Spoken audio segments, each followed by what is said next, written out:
Last हमारा जो session था वो हमारा कंप्लीट हुआ था, परचेज प्रोसेस जो है वो हमारा कंप्लीट हो गया था।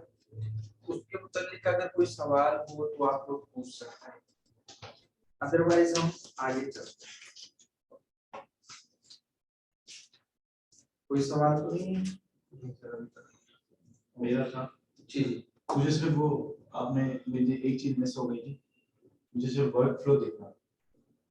वर्क फ्लो बेसिकली इसका मतलब परचेज प्रोसेस का पार्ट नहीं है।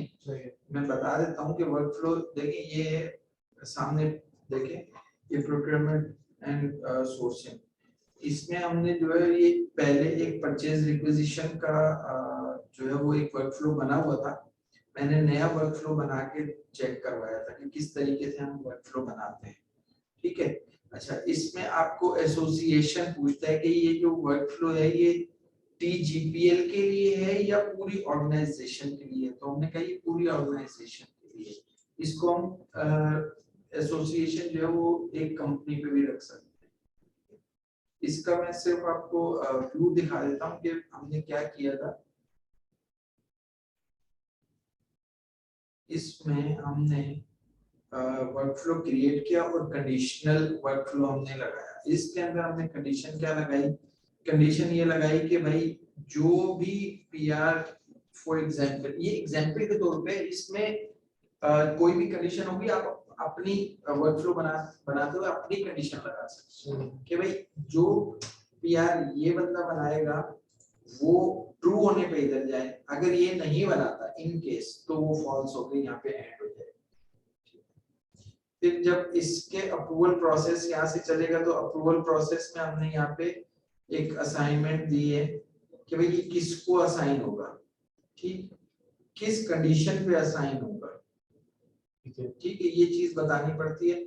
और एक अप्रूवल, ये तो हमने एक है ना, ये तो सिर्फ आईटी। इसी तरीके से मल्टीपल आपके इसके अंदर अलग अलग वो बन सकते हैं ग्रुप्स। आईटी का ग्रुप बन गया, सप्लाई चेन का बन गया, ऑपरेशन का बन गया। अगर मैं लाइव वाले पे आपको दिखाऊं, लाइव वाला जो है उस लाइव वाले पे आपको मल्टीपल ग्रुप्स मिलेंगे।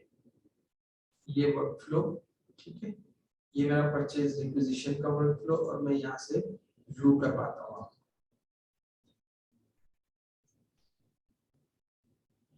तो इसमें कंडीशंस होंगी, कंडीशंस भी सबकी अलग अलग होंगी। कौन कौन सी कंडीशंस हैं वो मैं अभी दिखा देता हूँ कि कौन कौन सी कंडीशन हमने लगाई हुई है।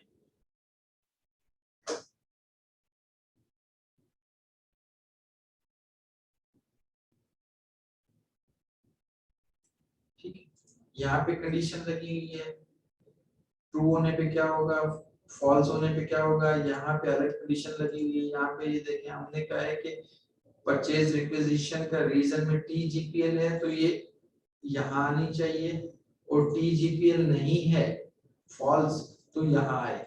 यहाँ हमने कंडीशन क्या लगाई है कि यहाँ पे हमने आरबीयू का सेटअप बनाया है कि अगर टीजीपीएल हो तो ये वाली कंडीशन ट्रू होगी तो यहाँ आ जाएगा, और अगर आरबीयू सिलेक्ट किया तो यहाँ ये वाली कंडीशन ट्रू होगी तो यहाँ चला जाएगा। ये बात क्लियर है? अच्छा, जब ये वाली कंडीशन ट्रू होगी, जब यहाँ आएगी तो इसके अंदर क्या होगा, इसके अंदर आईटी की पीआर है, इसके अंदर मार्केटिंग की है, फाइनेंस की है, सप्लाई चेन है, टर्मिनल की है, ऑपरेशंस की है, एचआर की है, एडमिन की है, टीजीपीएल ऑपरेशंस की है और जीसीओ। ठीक है, ये सारी इस हर एक के अंदर अपनी अपनी कंडीशंस लगी हुई हैं। ये देखें, मार्केटिंग के अंदर क्या कंडीशन लगी हुई है कि भाई अगर हामिद बनाता है तो मार्केटिंग वाले को मिलेगी। सही। सब फाइनेंस में अगर आरफीन बनाता है या कमाल हैदर बनाता है तो वो फाइनेंस वाले को मिलेगी। आईटी में जुबैर बनाता है तो वो आईटी को मिलेगी। समझ में?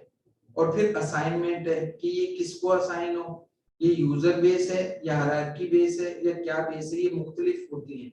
यहाँ पे मैंने पूरा सेटअप हायरार्की बेस किया हुआ है। ठीक है, हायरार्की का मतलब ये होता है कि आपके लाइन मैंने पोजीशन 2030 भी लेके जाएंगे। पोजीशन जो है पोजीशन बेस होता है, पोजीशन टू पोजीशन जो है एक पोजीशन दूसरे को जो है वो रिपोर्ट करती है, तो ये हायरार्की बेस जो है वो हमारा वर्कफ्लो बन जाता है। ठीक है, तो बेसिकली हमने ये क्रिएट करना बताया था लास्ट क्लास। आज हम उससे आगे चलते हैं और आज हम चलते हैं परचेज एग्रीमेंट्स पे कि परचेज एग्रीमेंट किस तरीके से बनते हैं। अच्छा, परचेज एग्रीमेंट कौन कौन से होते हैं? क्वांटिटी बेस होता है, क्वांटिटी बेस और कैटेगरी बेस और वॉल्यूम बेस और आपका अमाउंट बेस। ये मुख्तलिफ एग्रीमेंट हमारे बनते हैं। ये यहाँ पे ये जर्नल्स के अंदर आपको ये नजर आ रहा है price agreement, price and discount agreement journal. यहाँ पे हम जाते हैं और यहाँ पे हमने न्यू प्राइस डिस्काउंट एग्रीमेंट हमने क्रिएट कर दिया, राइट। इसकी लाइंस में गए और लाइंस में हमने इसे बताया कि भाई मुझे किसी ग्रुप पे लेना है एग्रीमेंट, वो करना है, एग्रीमेंट बनाना है या टेबल पे बनाना है, ठीक है, या ऑल पे बनाना है। ये बात समझ आ रही है? हमने कहा भाई मुझे हमने एक वेंडर बनाया था,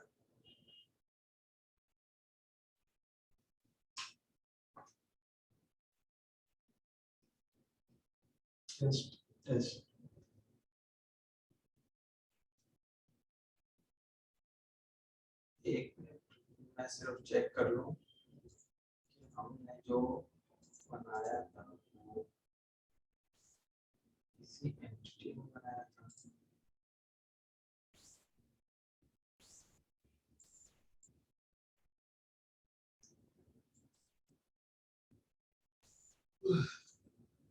एक वेंडर हमने बनाया था कि जीपीएल के ऊपर,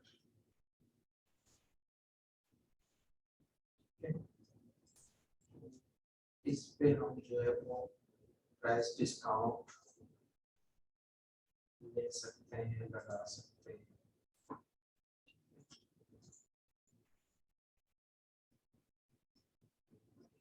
हम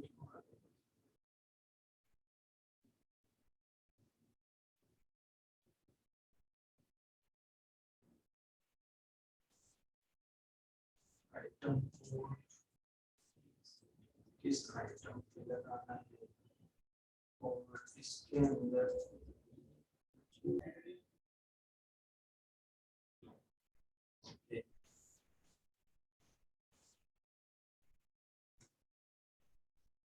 अच्छा तो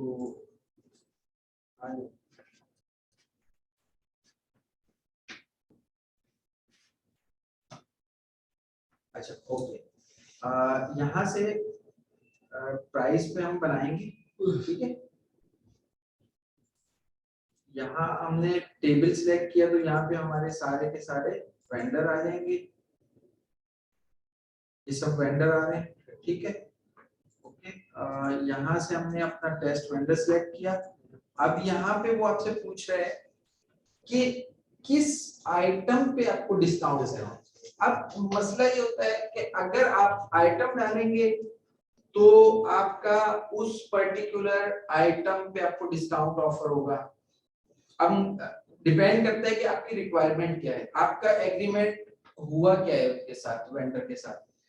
क्या वो कह रहा है कि मैं आपको सिर्फ एक प्रोडक्ट पे दूंगा, या वो आपको कह रहा है कि भाई मैं आपको इन जितने भी हमारे अच्छा ग्रुप्स इसमें आ नहीं रहे, ठीक है, होंगे नहीं, तो या हम कैटेगरी पे मैं आपको दूंगा या मैं आपको वॉल्यूम पे दूंगा। वॉल्यूम का मतलब है कि वो कह रहा है कि आप मुझसे 100 चीजें परचेज करो, 100 क्वांटिटी परचेज करो। अब 100 क्वांटिटी में कोई स्पेसिफिक प्रोडक्ट नहीं है, स्पेसिफिक प्रोडक्ट नहीं है। वो कह रहा है या तो मुझसे आप ले लो कोई प्रोडक्ट, मैं कहता हूँ कि मुझे लैपटॉप पे मुझे डिस्काउंट ऑफर करो आप, ठीक है। वो कहता है कि भाई ठीक है, मैं आपको ये लैपटॉप जो मार्केट में 70,000 का है, मैं आपको 55,000 का दूंगा, ठीक है। कितने का दूंगा? 55,000 का दूंगा। अच्छा, ये पूछ रहा है कि भाई इसके अंदर एक दो और चीजें भी मैं आपको बता देता हूँ। वो कहता है कि अगर आप मुझसे 1 से लेके 10 क्वांटिटी परचेज करोगे तब मैं 55 का दूंगा, सही है। या वो कहता है कि भाई आप मुझसे 10 से लेके 20 परचेज करोगे तब मैं दूंगा, अगर आप 10 से कम परचेज करोगे तो मैं आपको 55 में नहीं दूंगा। ये कंडीशंस है, ठीक है। ये कंडीशंस होती हैं कि भाई मैं कितने पे डिस्काउंट ऑफर है। 10 से लेके 20 तक ये डिस्काउंट ऑफर है, 20 से ज्यादा लोगे तब भी मैं 55 में नहीं दूंगा, और 10 से कम लोगे तब भी मैं 55 में नहीं दूंगा। ये होती है कंडीशन। आपने कहा मेरी ऐसी कोई कंडीशन नहीं है, मैं आपसे एक परचेज करूं तो भी आप 55 में दो मुझे, मैं आपसे 10 परचेज करूं तो भी आप मुझे 55 में दो, ठीक। अच्छा, ये कह रहा है कि अच्छा ये वाली जो ऑफर है ना, ये वैलिड है फॉर एग्जांपल मैंने कहा कि 1 मार्च से लेके और 31 तक, बस मैं सिर्फ ये आपको ऑफर जो दे रहा हूँ ना, ये सिर्फ 1 महीने की है। 1 महीने के बाद ये खत्म हो जाएगी, ठीक है। फिर हम दोबारा रिवाइज एग्रीमेंट करेंगे। अगर डॉलर रेट से सब कुछ सेम रहा तो मैं आपको नेक्स्ट एग्रीमेंट में भी 55 में दे दूंगा, अगर कोई वेरिएंस नहीं आया तो। सही, ये बात क्लियर हो गई जी। और वो कहता है कि भाई मैं ये वाली जो चीज आपको दूंगा ना, ये कम से कम भी आप मुझे ऑर्डर करेंगे, ऑर्डर करने के 5 डेज के अंदर लीड टाइम होगा मेरा, ठीक है। वो आप बता देंगे। अगर कोई प्राइस चार्जेस है, क्योंकि भाई मैं डिलीवरी चार्जेस भी लूंगा, फिक्स चार्जेस कोई पर पीस, तो वो भी आप बता सकते हैं, ठीक है। ये बात क्लियर है? बिल्कुल। इसी तरीके से अगर आप एक वेंडर से 10 चीजें परचेज कर रहे हैं अलग अलग, तो आप 10 प्रोडक्ट का एग्रीमेंट बना सकते हैं, ठीक है। अच्छा, अब हम इसको हम क्लोज कर वैलिडेट करते हैं यहां से, ओके। और यहां से हम कर देंगे पोस्ट। जब हम इसको पोस्ट कर देंगे तो ये has been posted, journal has been posted, तो हम इसका परचेज ऑर्डर जब बनाने जाएंगे, परचेज ऑर्डर बनाने जाएंगे, तो अब ये जो आइटम मास्टर में प्राइसेस पड़े हुए थे उसको भी इग्नोर कर देगा। सबसे पहले जब भी सिस्टम के अंदर आप परचेज ऑर्डर बनाने जाते हैं, सबसे पहले सिस्टम चेक करता है क्या इसका कोई परचेज एग्रीमेंट है। अगर है तो बाकी चीजों को इग्नोर करके परचेज एग्रीमेंट से प्राइस उठा के ला देगा। हमने यहां से न्यू सेल ऑर्डर क्रिएट किया और हमने इस वेंडर को सिलेक्ट कर लिया, ठीक। इसकी जो डिफॉल्ट की है वो सारी चीजें उठ के खुद ही आ गई हैं। हमने यहां से, अब आप इसकी प्राइस पे गौर कीजिएगा कि जब हमने इसको सिलेक्ट किया,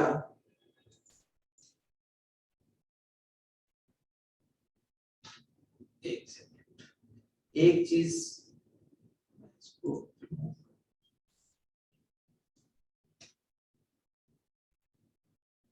एक चीज यहाँ पे मैं आपको बता देता हूँ कि यहाँ पे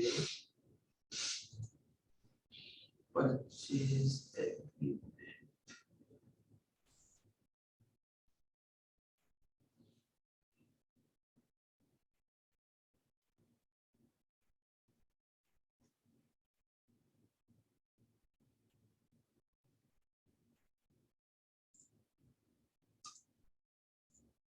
प्रोडक्ट इंफॉर्मेशन के अंदर, रिलीज के अंदर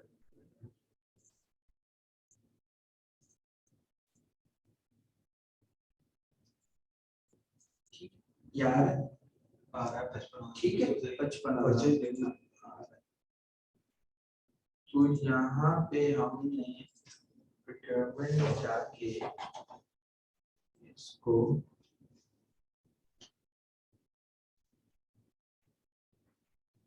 ऐड किया,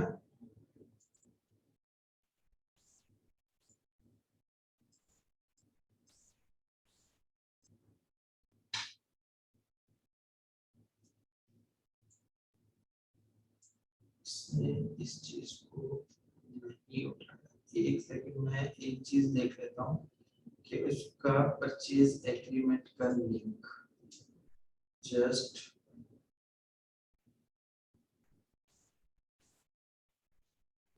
यहाँ पे एक परचेज एग्रीमेंट का लिंक होता है, मैं उसको देखता हूँ।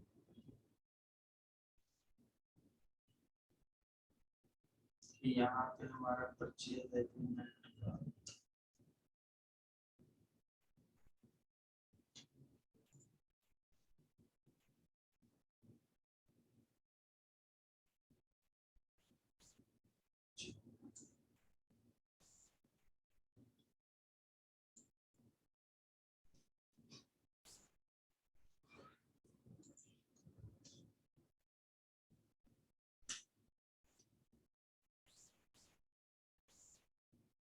चीज और मैं चेक कर लूँ कि हमारा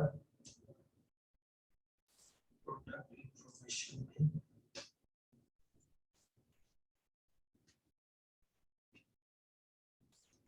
यहाँ परचेज की कॉलम में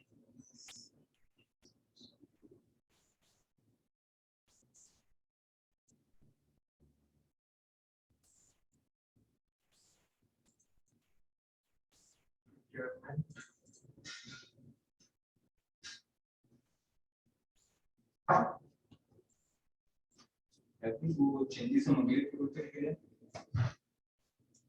या कोई देखिए तो मुझे उसमें एक पूरा एक दिन लगेगा सारे हाँ जी, हम उसी के बाद अगले फ्लोर पे ले जाएंगे। जैसे अगले ये साइन हो जाएगा। बिल्कुल कर सकते हैं। हम अगले फ्लोर पे मैं एक चीज चेक कर लूँ यार, ये एग्रीमेंट क्यों काम नहीं कर रहा, ये लाजमी काम करना चाहिए इसे।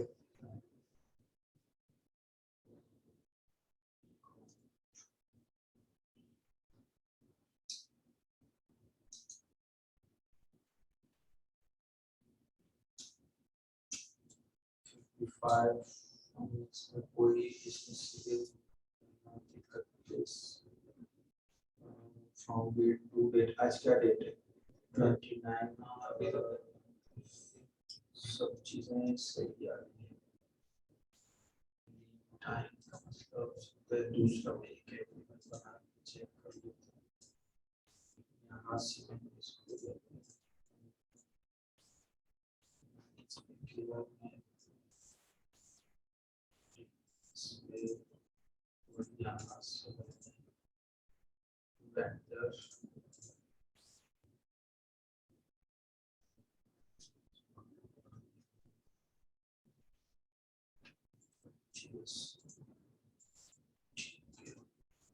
परचेज टेस्ट वेंडर ले लिया मैंने, आइटम ले लिया, इसका आइटम पे मैं ठीक है, अमाउंट 55,000 या एब्सोल्यूट, यहाँ पे मैंने इसको 30 अप्रैल तक वैल्यू है।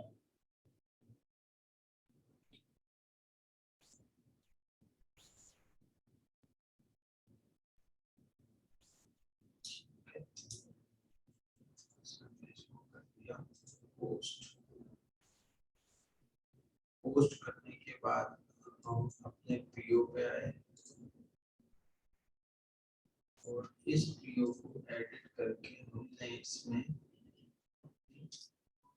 लाइन को किया।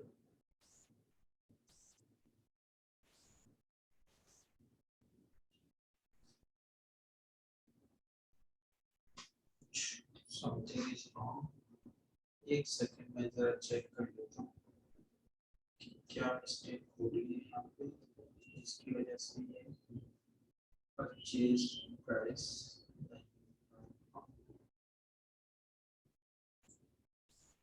परचेज प्राइस इसको बिल्कुल सर यहाँ से सकते डिस्काउंट ग्रुप उठाए प्राइस एंड डिस्काउंट में राइट हैंड पे आ रहा है डिस्काउंट चार्जेस यहाँ पर आ रहा है यहाँ पर नहीं नहीं यहाँ से कुछ नहीं होता उसे अमाउंट वही उठाना है जो हमने वहां पे इसको दिया है वो डायरेक्ट ही उठाता है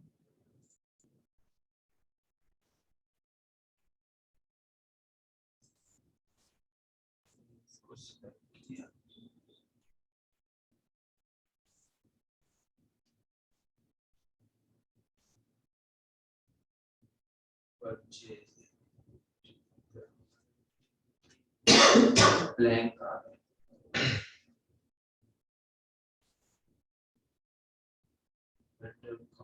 सारी चीजें 319 का ही एग्रीमेंट बनाया ना इसको बिल्कुल उठाना चाहिए इसको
बताया और इसमें क्वांटिटी बता इसमें एक्सपायर की डेट बता दिया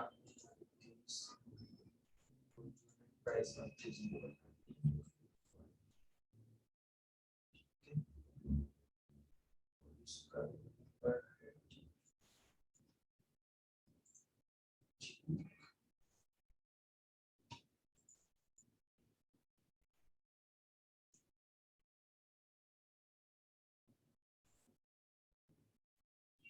देखिए यहाँ पे आ रहा है परचेज एग्रीमेंट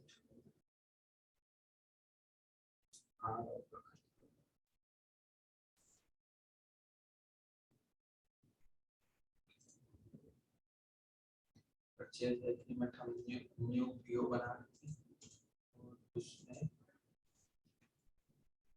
परचेज एग्रीमेंट का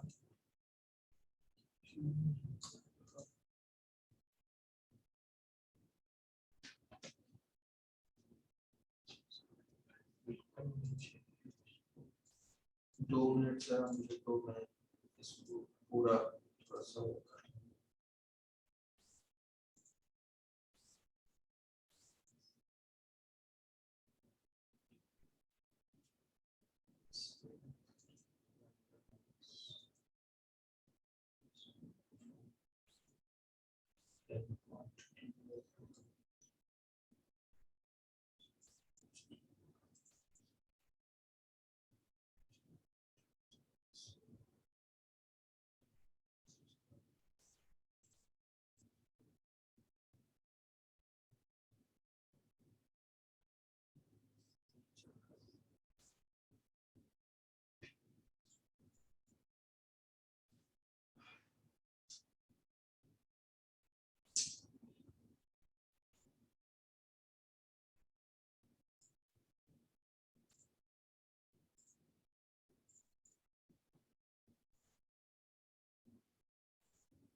कुछ समथिंग इज रॉन्ग। मैं इसका जरा सेटअप वगैरह देख के और फिर मैं आप लोगों को इसमें जो ना आगे कंटिन्यू करवाता हूँ। ठीक है, ये वाली रिकॉर्डिंग स्टॉप करके और दोबारा रिकॉर्डिंग